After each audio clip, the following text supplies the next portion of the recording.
Ano pangalan ni Tropa? George. Nag-aaral pa si Tropang George. Yes po. Anong favorite subject? Wala akong favorite. Walang favorite.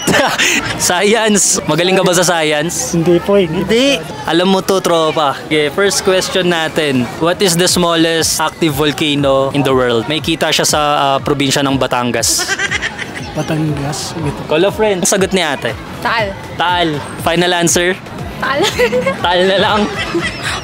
Okay, sige. Tama. Tama yun. Taal ang sagot. Okay, next. Ano ang chemical symbol for gold? Okay. Walang idea si Tropa. Call a friend ulit. Kayo. Yan, call a friend, call a friend. AU daw. Anong sagot? AU. Final answer? Hindi ako sure. Hindi ka sure, pero yun yung sagot mo. Parang. Parang. Tama, the correct answer is AU. Okay, so meron na silang 300 pesos. 1, 2, 3. Tatlo naman kayo. Kayo na bahala mag-ate. Anong gagawin niyo sa 300 pesos? School supplies. Parang nag-aaral ng mabuti tong mga to. Tapos bibigyan ko pa kayo ng bonus question. Pag nasagot nyo to, may additional 100 pesos kayo. Sa tingin nyo, ilang taon na ako? 24, 26, or 28? Ikaw? 24.